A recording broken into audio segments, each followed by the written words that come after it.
take the risk. I mean, that's basically what I've done, and it has paid off. And more than anything, it's just worthwhile. If you have a great idea, don't sit on it. It really gnaws at you, and it's the saddest thing for me is to see one of my ideas that I've been sitting on for 3 years being done ineffectively somewhere.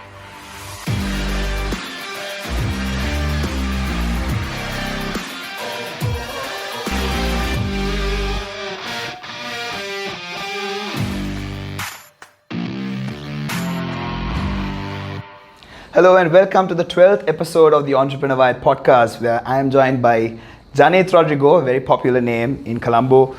He is the head of digital arm at Derana, and he is also the founder of IdeaHell, a digital marketing evangelist with a major innovation bias. And he is also someone who started his career in advertising before moving into digital media. And most importantly, Janeeth loves coffee and travel. Is that an accurate introduction about you, Janeeth? Yeah, I think that sums it up. I mean, you've taken stuff from my Instagram profile. I have. I'm sorry I stopped you. I think it would be very accurate. Yes. So, Janeeth, you, like I said, are the founder of IdeaHell. What was the vision behind IdeaHell, and what are you hoping to achieve through this organization? Yeah, but now, I mean, next week, in 4 days, it will be 4 years since we started IdeaHell. And to be honest, it was more or less, I mean, I'm a person who gets very bored with the status quo. So when I have a business up and running, I get very antsy. So, and especially I'm a person who doesn't micromanage. So when my teams are doing the work, I really want to move to something else. And IdeaHell actually came from a very desperate situation that I came upon during an interview. I think I've told this story a few times, but I'll say a concise version today since you asked, right? A guy came for an interview, right? I went through his CV, and it was for a very entry level position, right? For I think a typist or something. And I went through his CV, and he has done video editing. He has done a course in filmography. And he's applying for a job that is completely unrelated. And I was like, okay, why are you doing this, right?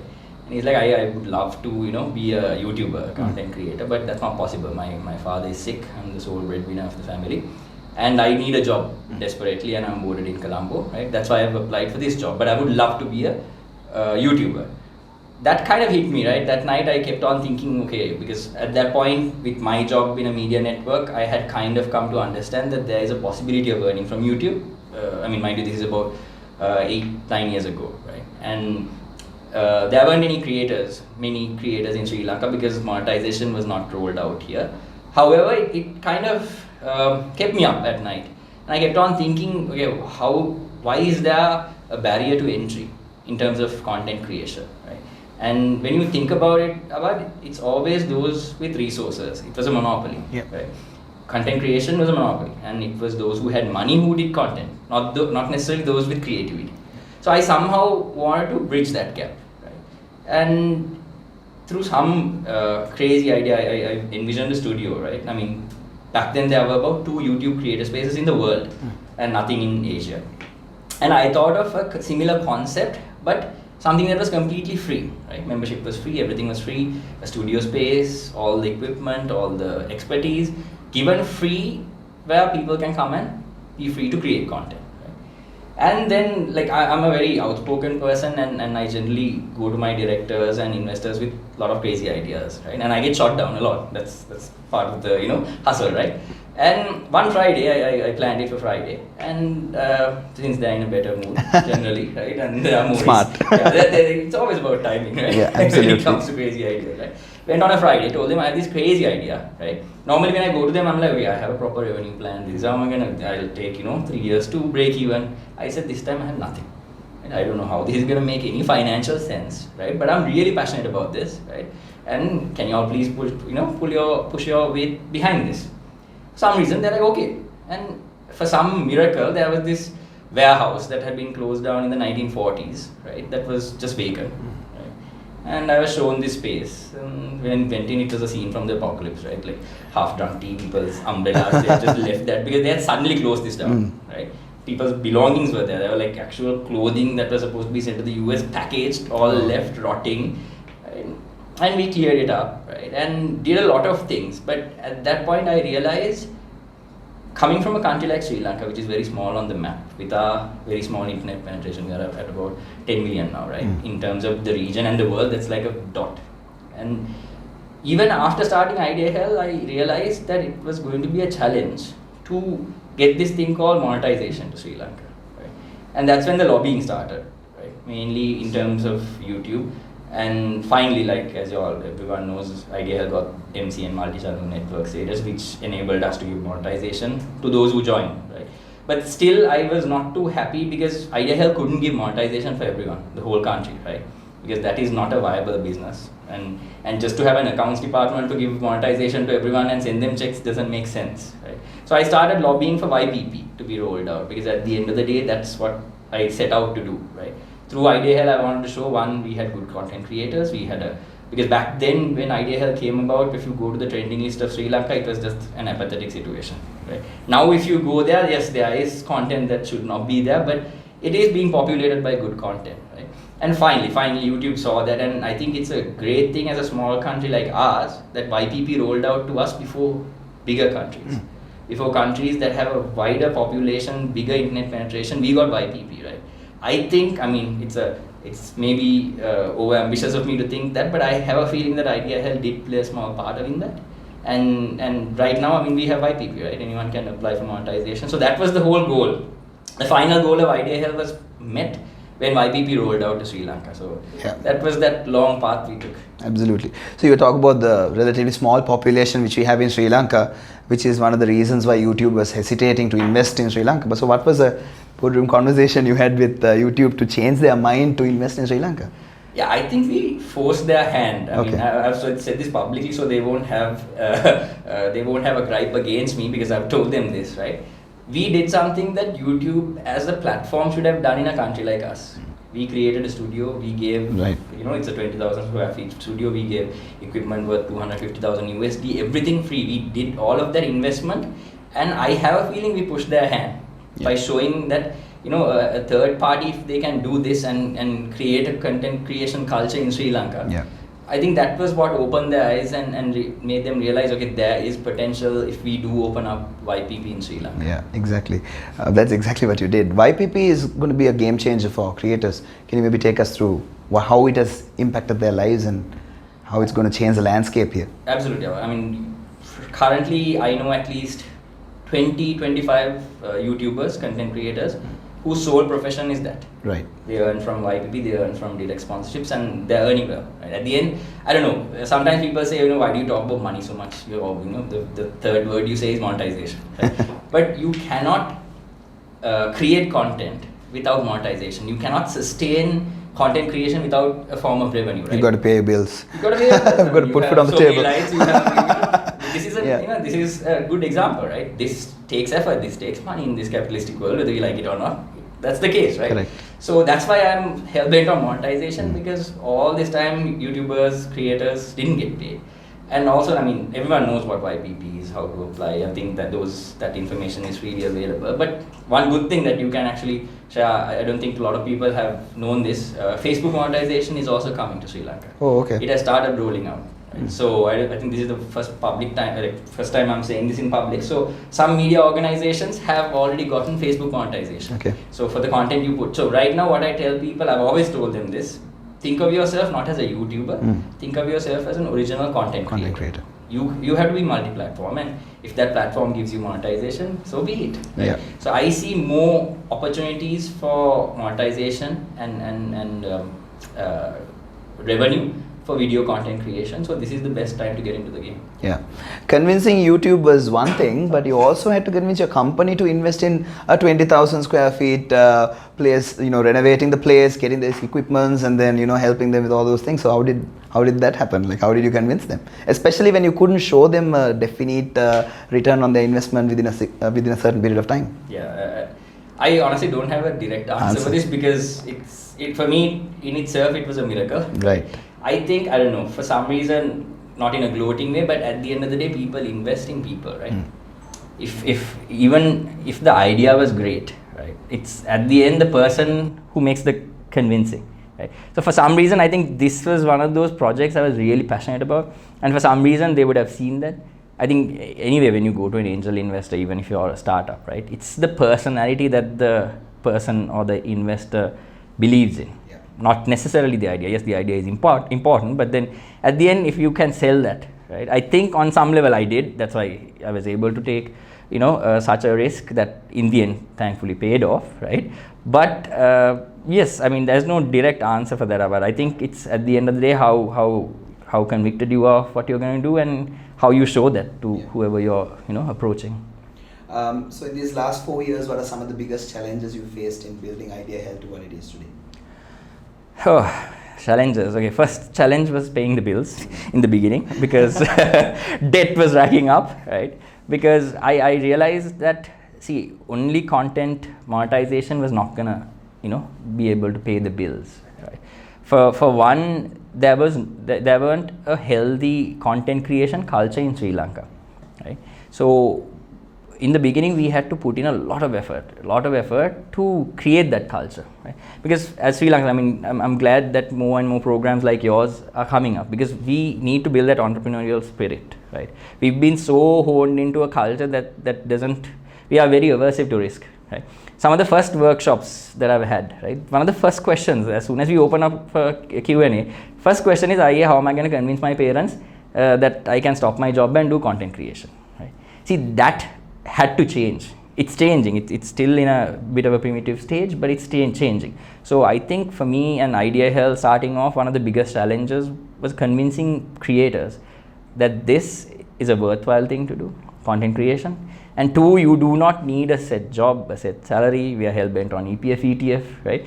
You don't need that. If you do have a good idea, if you have creativity, to push that. Firstly, convincing their household that this is something that they're passionate. I think that was the biggest challenge, right? And slowly, I think with more and more YouTubers coming out, right? I mean, now we have examples like Travel with Wife, Anuma's Kitchen, so many, like, now the creator spectrum in Sri Lanka is varied, right? From very young to the very old are earning money. And thankfully, the older generations are seeing that. So that is helping people, convince their households that this is a worthwhile risk. So I think in terms of one challenge, that was the biggest, to create a culture of creation in Sri Lanka. And taking that talent for the world, for them to see exactly what we have to offer as a country. Absolutely. I mean, that's what we've done. I mean, that's why, YPP coming to Sri Lanka is that big, announcement that we had, successfully done that. So I've visited one of your workshops in which you talk about being mobile first when you create content. That 70% of Sri Lankans consume their content on YouTube content, for example, on mobile. Can you maybe take us through, being mobile first and some tips on what YouTubers should do? Yeah. So first and foremost, all the new entrants to our internet penetration currently, January 2020, we had about 10 million, and during COVID, I'm expecting another 2 million. So close to about 12% of our population, not 12%, 12 million of our population are on the internet right now, right?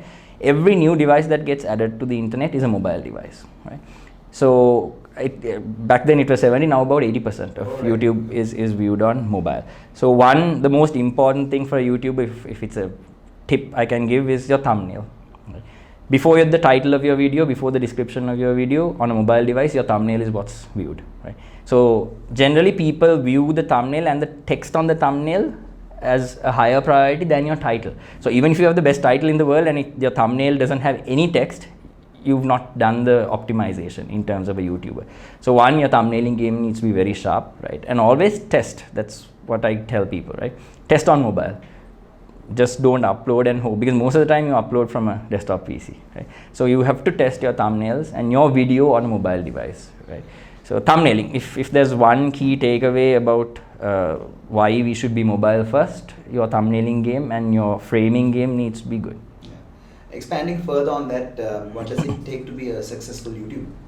I know it's a broad question, but very broad, if you can maybe give a concise response to it.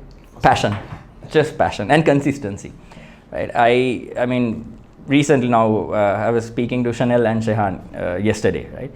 When they started out, especially for English content creators, the climb is very difficult, right? As you know, most of our content within Sri Lanka is consumed in Sinhalese. So if you start doing English content, your climb up is difficult, but your potential is greater, right? Whereas if you did localized content, okay, this is the there are about 6 million YouTube accounts in Sri Lanka right now, right? So you know that there's a cap for this, right? However, if you do international content, there's a bigger audience.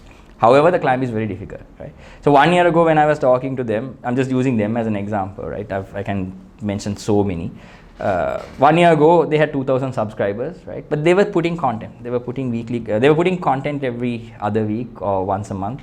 Then I advised them weekly content, because that's what a YouTube channel needs, minimum 1 video a week, right? So they started doing that, and slowly they saw. And I always tell YouTubers, okay, your first 1,000 subscribers are going to be the hardest. From 1,000 to 5,000, it gets a little easier.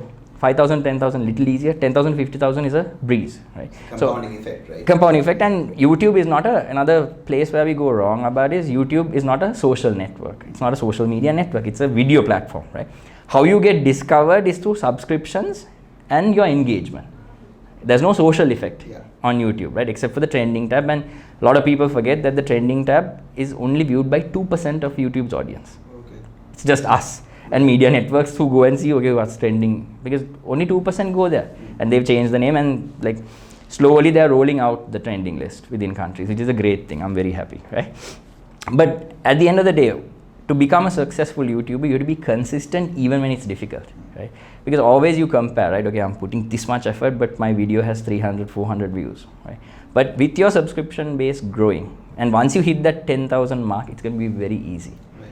And I tell this as a piece of advice for people who start out, right? Always picture and visualize your subscribers in a room, right? Even if you have 1,000 subscribers, just picture them in a room. That's a lot. And that's the audience you are addressing daily with your videos, and that should not be a bad thing, right? So basically be consistent and don't get disheartened in the beginning. So again, I'm picking from the workshop that I attended, in which you talk about there are 3 types of content that a YouTuber should put out. One is hygiene, hero, and hub. Well done about. I'm very happy someone was listening. So can you elaborate further on this? Where you talk about hero content, which is that one big content that goes out there, maybe a collaboration or something of that sort. But at the same time, you can't always look at a hero content, but instead focus on your foundation, which is the hub content, unless I'm mistaken. I don't think I have to say much. Go ahead. No, continue. Please, Janeeth, you're the expert. Please. No. Okay, I think you summarized well, Abad. I mean, okay, so the hero hub hygiene concept is for brands, right? That's something that YouTube gives for brands. For me, honestly, when I was starting out, I had to give theories for people to remember, and that's why I took this whole hero hub hygiene thing and fitted it to a YouTuber. There's nowhere in YouTube have they done that, right? So my take on hero hub hygiene is, right, basically hero content is that sudden viral content that you put out, and if you're really, really creative, you can do 1 a month or 1 every other month, right? But there is a small trick to doing hero content, that is to piggyback on something that is already trending, right? Right now within the country, if there's a topic that is trending and you do some content that is related to that, you'll automatically get viral, because that obviously that keyword has effect, right? So right now we are talking about deforestation. If you do content regarding that, there is a chance your video will become viral. So people are searching for it. Because people are searching for it actively, and it's being talked about in society, right? So that's where you need to be an optimizational wizard and use things like Google keywords, Google search, and see what people are searching for already within the country or your vertical. Do content, and it might be hero. But hero content can never sustain. So on a view graph, right? If the vertical axis is your revenue, views, monetization, everything is on the vertical axis, and your horizontal is January, February, March, right? Hero content will suddenly spike, right? But that video is only viewed during that time because that topic is only topical, right? Maybe 4-5 months down the line, we will not talk about this again, that issue. So your views will increase, your subs will increase, your money will come, but there's a huge valley, a sharp valley, right? Then you're like a beggar for the next 2 months, right? You can't build a YouTube channel like that. So that's why I say the next most important thing is hub content. Hub content is your bread and butter. It's that video you put out every week, right? It will not generate sudden views, it will not generate sudden spikes of revenue, but it's that steady wave, right? And that steady wave circumvents that valley of the hero content, and that can sustain your channel. And the third most important thing is hygiene. Hygiene content is basically educational content, right?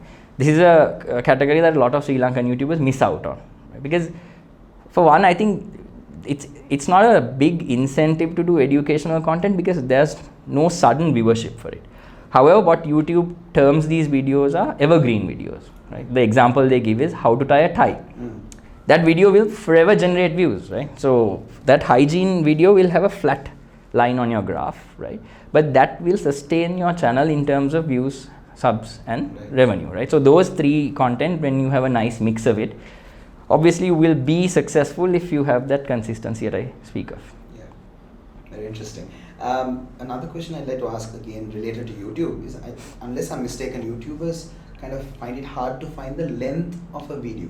Because there's this concept of, should I put a 50-minute video or a 10-minute video, which would work more? While I understand that you need to test the market, but what sort of advice would you give for YouTubers in picking the length of the video? Okay.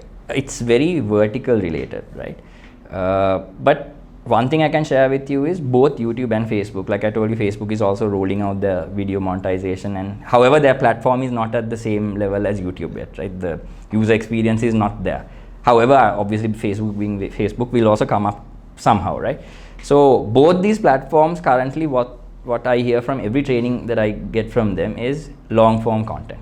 Yes, Instagram and TikTok is there, right? That's for short form.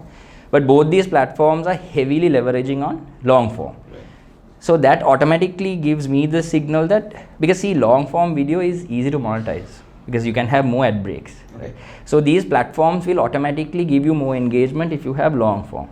That being said, again, it can't be too lengthy and boring, right? So it all depends. So for a travel video, the sweet spot is at about 7 to 9 minutes, right? For education, the maximum you can push is 12, right? Below, like between 10 to 12 would be perfect, right? So any compilations, stuff like that, 3 to 4 minutes. Talk shows, if you're really good, right, and the guest is interesting, you can push it for 20, 25 minutes. It depends again. It's very relative to the kind of content and how you present it. So that's podcast fall under talk shows. Exactly. Yes. It's going to be a bit longer than that. That's fine. Hopefully, I'm interesting enough. Hopefully, people will not drop off. But thankfully, again on YouTube, you can see right on your analytics where people dropped off. Right? Then you iterate. So content creation is an iterative process, right? You go and see, okay, at 25 minutes, people drop off, right? But then sometimes you see when you put long form, now we put teledramas, right? That's about 35 minutes long, right? We've always seen a drop off at around 15 minutes. And we were like, okay, maybe they don't watch it, right? But there's a pickup. So what people do is they watch the first half at a go, and then they watch the second half, right? So you have to, at the end, look at your analytics. And maybe if it's long, but it's interesting, people will watch it. It's just that people will watch it, at two goes. I mean, that's the beauty of video on demand. They'll watch it whenever they have time, right? So there's no formula for it. Like, just to give you an example, YouTube says, okay, recipe videos no longer than 6 minutes. Then we have creators in Sri Lanka like Anuma's Kitchen and Ape Amma. They do 30-minute long videos, but people watch it.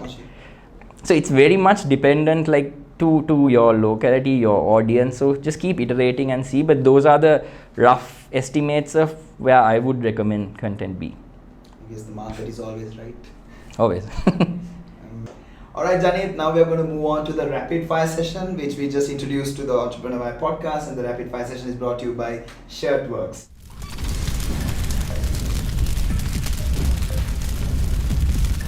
Are you ready, Janeeth? Yes. Sorry. Go for it. Tea or coffee? Coffee. Mountains or beaches? Beaches. Laptops or desktops? Laptops. Are you a morning person or a night owl? Definitely a night owl. Okay. Cold weather or hot weather? Hot. What is your secret guilty pleasure? Cheesecake. Okay. Favorite entrepreneur? Local or international? Anything. This is difficult. Spot. Yeah. See, when you ask an entrepreneur, you have to think about the ethical aspects. So that is always the issue. Okay, can I ask you this way? Elon Musk or Jeff Bezos? Musk. Okay. Okay, this is where I'm going to put you in the spot. Okay. Favorite YouTuber in Sri Lanka? I'm gonna lose so many friends. I'm sorry, guys. Okay, travel with wife. Alright, okay. Travel with wife. They put some amazing content. Yeah, and they've grown. So I mean, I'm just gonna say it based on their passion. But yeah, there's a big list. So.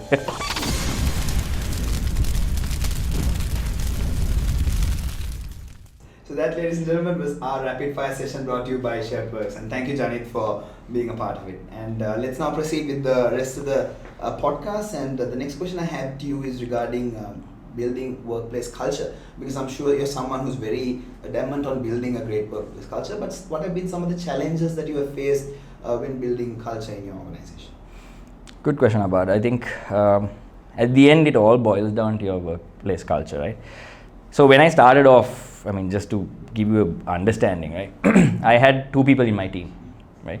And back then, digital was just viewed as something you should have, right? Just to tick a box. And right now, my total team, so all of these companies come under one umbrella company called Derana Macro Entertainment Private Limited. So under that, we have IdeaHell, Pulse. I have a new venture called Mogo Studios. It's an animation studio. So all of these come under one parent company. So under under Derana Macro, I have currently 126 staff, right? So from 2 to 126, I think one of my key goals was to have 1, low turnover, and 2, to build a culture of innovation. And I think it's very difficult in Sri Lanka, especially when it comes to the millennials and the youngsters, because they are always viewed as this hell-bent, freedom-loving, never punching in and punching out, kind of ruffians, right? So my teams have always been identified alongside that, and I really didn't mind that, because that gave me the freedom to do what I wanted. So, and one of the key things from this pandemic situation, right? I mean, it's all bad, but one of the good things, I think, is finally we have realized that it's possible to work from home. It's possible to give people the freedom to, do work from wherever they are and still have an effective organization. And that has really helped me in what I do. And my philosophy from the beginning has been, do not micromanage, right? I generally hire the right people for the right job, and I trust them to do that job. And that has worked because I have this philosophy of micro teams, right? So all of my, within the 120, right? So be it Pulse, be it Gasma, be it Cinema.lk, be it IdeaHell, all of them are autonomous, and they have micro teams with with their heads, right? And I try my level best not to interfere, right? Sometimes it's difficult, right? You see them going, headlong into a disaster, but you have to let them make that mistake, unless it's going to cost the company, right? You have to let them make those mistakes and learn themselves, right? So for me, the culture of there are guys, about at least 20 guys, who have been with me for over 10 years now, right? And that I wouldn't say is basically and only because of the pay. It's because of, you have to understand, right? Work is close to 80% of our life, and if that is enjoyable somehow, and if you can give that satisfaction and gratification for someone, they stick on. And at the end of the day, for me, I've always followed, like Google does this, right? I always tell people at least 20% of your work day, put it into something that is a passion project of yours, that is separate from your work, right? And that has always given birth to new ideas, and some of those brands and products have become part of the company now, right? So you have to always give that. It's a beautiful balance, and it's fun. Right now it's difficult because it's so many people, right? But once you set that culture in motion, I find it's very easy. So that's basically it about number one, I don't micromanage. Number 2, I create those micro teams and give them autonomy. And 3, it's a meritocracy, right? I generally don't look at degrees and educational qualifications in the same vein as what you've done. Obviously, that's important. I continue to educate myself, but I give far more weight to what you've done than your educational qualification. And everyone's equal, and what your ideas are and how good they are and how well they perform is how you go up your career progress in my teams. So I think that has worked. If I say so myself, you have to ask my team whether it's a good place to work. But that's basically how I built that work culture. Right. So now you were talking about your digital team, which started as a 2-man team, which has now become a 126-man team. But will I be wrong if I say we are still scratching the surface with digital, and that social media and digital can maybe explode into this much bigger phenomenon than what it could be? What is your take on where this is headed towards in the next decade or so? Absolutely. I mean, in terms of our country, yes, we are still at a very infant stage, right? If you look at advertising, we still grapple with, if you go on YouTube, you will see this, right? An agency will take a TVC that was made for traditional, right, and plonk it as a YouTube video, YouTube ad, right? And YouTube ads can be skipped, right? So before you skip the ad, right, all you've seen sometimes is a sunrise, not even the brand name, right? So that is very ineffective advertising, and that is still plaguing Sri Lankan marketing. And I see why the problem lies is there's a big knowledge gap. Right? Traditional marketers have not transitioned to digital, one. Two, there's not a lot of, digital budgets, especially after the pandemic, right? Digital budgets are exploding right now. Right? January is generally a low month, as you know, after December. Yeah. Right? But this year, January, I'm seeing a year-on-year increase of at least 200-300% of digital revenue growing, right? That's a great sign. However, there's this thing about, maybe it's a Sri Lankan thing, maybe it's an Asian thing. We are very reluctant to admit that we don't know something. Right? To knowledge yourself on a topic, right? To increase your knowledge, first you must understand what you don't know, right? But we are very reluctant to admit that because we think that is weakness, right? For me, honestly, I love to say I don't know this. Let's learn about it together, or I don't know this. Now we recently started an animation studio, right? I'm learning Unreal, I'm learning Unity, I'm learning what a motion capture is, right? I love that. And when one of my staff come up to me and say, okay, this is how it works, I love to learn, right? That's not weakness from the point of view of a leader, right? However, especially in terms of digital, I see a lot of people who are insecure to admit that they need to know something, and that gap needs to be filled, right? That's why we have not fully moved into impression-based advertising. We still go by the traditional put a banner ad, hope people see it mentality, right? Yeah. With digital having so many analytics, we still have people coming and saying, I want this banner ad on this site and I want it for a month. And I'm like, why? Why would you want to show an ad, right? Like, say for example, a bank. I'm not specifying a bank, but a bank puts an ad on a website, right? People from Sri Lanka see it, people from the US see it, people from Australia see it, and people from Australia and US see a completely irrelevant ad because it's about a savings account that they can't start in Sri Lanka. Yeah. So I'm like, geo-block your ad. It's maybe show an RFC account for them, right? But no, it just, there's a huge tug of war between what they think is right and what the technology has moved to. So there's a knowledge gap, right? A huge knowledge gap, and that is stemmed by the fact that we are not learning. And we are not learning, why? Because we are not admitting that there is something to learn. So that's that evil cycle about I see. So I thankfully, the more youngsters coming in, that cycle is breaking, and that is heartening to see. But it needs to move faster because within the region we are lagging far behind. Right? So that's where I see it. We have a long way to go. It's getting better, but something drastic needs to happen. I hope we can elaborate further on this if you don't mind. Just one last question on this. You're talking about how brands in Sri Lanka are still transforming from traditional marketing to digital marketing. You're talking about not creating the advertisements which are YouTube friendly. Where it's not, or rather, even if you don't skip it, or if you skip it, you still don't miss the main part. Then talk about advertising. Can you maybe elaborate a bit further on what brands should do in order to become successful using digital? One is be data heavy, right? Because the main difference between traditional and digital advertising is analytics. Right? If there's one takeaway, and if you have to summarize what's the difference between traditional advertising and digital advertising, the one word is analytics, right? Because in terms of traditional advertising, when you put an ad on a paper, you don't know how many people see it. One, you can't track the conversions. Yeah. You can't. If you put an ad on a TV station, you get ratings and you get a rough idea how many people would have seen it, right? But just because the TV is on doesn't mean that we are looking at the TV, right? Digitally, you know, okay, how many people viewed it, how many impressions, what your reach is, what your click-through rate is.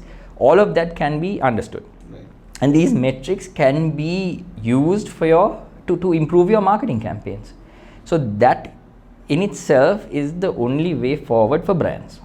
Understand analytics. It's not rocket science. I'm horrible at math, right? But analytics is simple enough, right? How many people saw it, how many people clicked it. The CTR, I know these acronyms sound foreign, right? Your CTR, your CPM, but it's a very simple thing when it comes to the crux of it, right? So one is understanding analytics, and two, understanding that digital advertising is an iterative process, right? Those days, spend millions, do a TV ad, put it on TV, forget about it, right? With digital, no, you don't have to spend so much, one, right? Two, you have to make A/B testing, another thing that we don't do, right? You don't do one advertising brand or one ad campaign and stop there. You do two campaigns and you test them against each other, see what performs better, right? So those are tools that marketers should be using, brands should be using in Sri Lanka, but slowly they are, but there is still a slow progress. So if someone's listening and they want to do digital right, one, listen to your analytics, look at it, and two, do the iterative process of not thinking of your campaign as linear. It's not linear, it's a very dynamic thing. Correct. So speaking on a different topic, Janeeth, unlike maybe a decade ago, entrepreneurship is now a cool subject. There are so many startups popping up and things of that sort. What is your take on the startup scene in Colombo, or maybe even Sri Lanka? I think I should keep that opinion to myself. Yeah, okay. But no, I'll just answer. Maybe we'll cut this part if it's... No, yeah. Please feel free to, Then I'll be very diplomatic in my answer. I'll tell you my no, just kidding. Okay. The startup scene in Sri Lanka needs to improve, right? I don't even like to call it the startup scene, to be honest, right? Because I see companies in Sri Lanka that are perpetual startups. I don't know if you've seen that about, right? They love being a startup. They never transition to an actual organization, right? So that is the problem of Sri Lanka. We think that it's cool to be a startup and they forever, no, a good startup, right? Yes, 8 out of 10 startups will fail, right? But you need to transition, you need to grow as a company. And the most successful startups that I talk about and I think about in Sri Lanka are those that have grown and become actual corporates, organizations, they've been bought over, like that, right? However, in Sri Lanka, we have this weird culture of, being in the same place, right? So I don't think that helps, right? And sometimes I see the people who speak at startup events, right? They themselves are part of failed startups. How can that help, right? I'm not saying I don't even term myself an entrepreneur because I'm not. If at most I'm an entrepreneur, a social entrepreneur, that's about it, right? I don't view myself as that, despite me running all the companies like startups. When I mean startup, they're lean and agile. That's it, right? But in Sri Lanka, I see the problem being that those who go about saying, give advice to startups are themselves, we have to look at this, right? You have to look at someone and see whether they're successful, right? I don't mean by monetary terms, right? In terms of impact, if they've done something for the country, for the economy, for the community, yes, then that's a person who is knowledgeable enough, who has the right authority to talk to these. We see the people who go and talk, right? They themselves have failed multiple startups. Right? Then we wonder, okay, why is the startup scene in Sri Lanka, Colombo not working out, right? That's the problem. Okay. Now let's talk a bit about entrepreneurs. In your opinion, what are the defining traits of an entrepreneur or an entrepreneur, or whoever's a hustler basically? Yeah. Who's building a brand, building a business, creating employment opportunities, etc. What are the defining traits? Okay, so obviously leadership. That's a no-brainer, right? But I think there needs to be empathy. Any person who is an entrepreneur who lacks empathy, we see businesses crumbling down. Especially during the pandemic, we saw many, right? We saw many who were trying to exploit the situation. That's not an entrepreneur in any sense, not in my books, right? So an entrepreneur has to have empathy. I think that's all. If you have empathy, then whatever you do will succeed. One, two, people will rally behind you, because at the end of the day, to start a business, you need people power. You need people to believe. I don't know if you've seen, this is a hacked video, but then you see that how to create a trend, right? There's one person dancing amongst a crowd of people who are seated, right? He just believes in his dance. It's ugly, potentially dances better than me, but he gets a few followers in the beginning. So that's how you create a movement, right? Entrepreneurship is the same. But to do that in an effective manner, you have to be empathetic.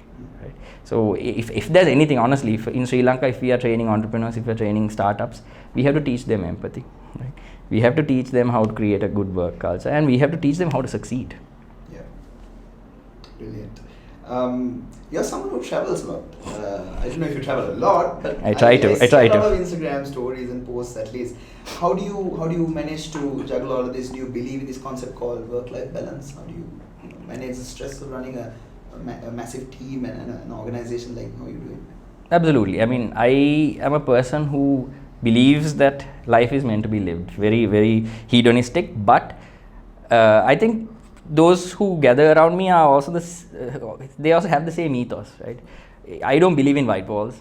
I hate white walls. You can't work in an environment with white walls, right? So when people travel, like for me, when an employee comes and tells me I need to take 4 days off to travel, yes, please go, right? There are companies where you have to lie, right? I should come and work for you. Look into it. We'll look into it after this. But I prefer that. I'm like, wait, great. Where are you going? Yeah. Right? That's the culture I have, and I think I don't know. I mean, that's my personal philosophy, and I don't push it on people. If someone doesn't want to travel or enjoy their life, by all means, do you. But I don't know. I think that the more people open out their understanding, right? The experience sometimes.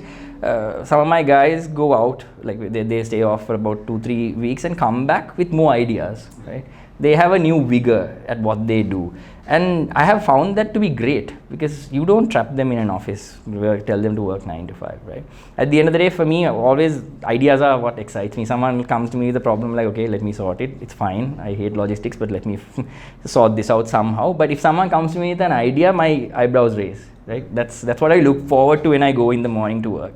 So I find that when people have a nice work-life balance, right, when they don't have to lie to get an off day, or just to say I'm taking a week off to travel to LA, go, please go, right? It's awesome. I mean, make sure the work is taken care of, go, travel and come. And that has worked for me, and people are happy. And when people are, I mean, at the end of the day, what's the point in coming to an office and seeing people like that, right, every day?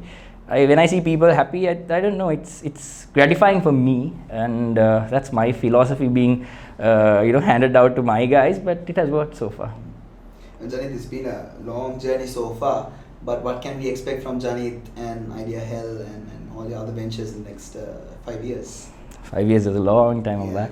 Yeah. Okay. Start with 3 and then 5. 3, yeah. So like I told you, like I briefly mentioned, Mogo Studios is something I started. It's a full-on animation studio, and we are hoping, because all this time in traditional broadcast, we've been taking Indian, Korean, Chinese cartoons, dubbing them and putting it into media. And I don't think, one, that's successful. Cartoons have never been successful in Sri Lanka. 2, it doesn't communicate the right values because it's from a different culture. And 3, I think we have great stories in Sri Lanka to tell, right, as cartoons.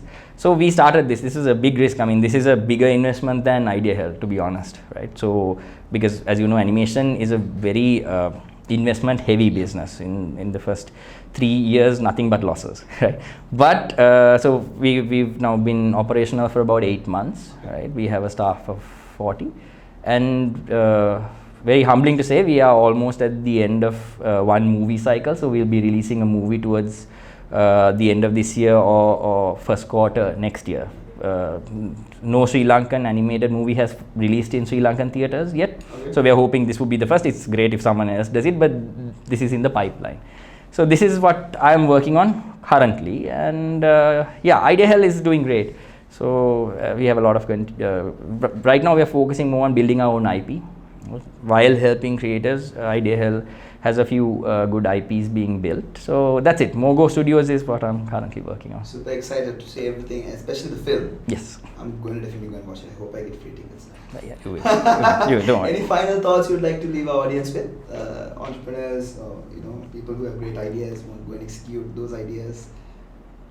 Take the risk. I mean, that's basically what I've done, and it has paid off. And more than anything, it's just worthwhile. If you have a great idea, don't sit on it. It really gnaws at you, and it's the saddest thing for me is to see one of my ideas that I've been sitting on for 3 years being done ineffectively somewhere else. It's okay to see someone doing a good job at it, right? So I always have a list. It used to be Google Keep, now I have a Google Doc. Whatever time in the night, when I have an idea, I just jot it down. So out of it, IdeaHell was 1. And I've only ventured into 2 or 3 of it. I have another 8, so hopefully I'll get to do that within this lifetime. But that's it, right? It's just about doing something that you love, helping people along the way, right? And I think this program is great, and those watching should definitely subscribe. Yeah, I'll do it for you. Press the like button. Leave a comment, because comments are far more important than likes.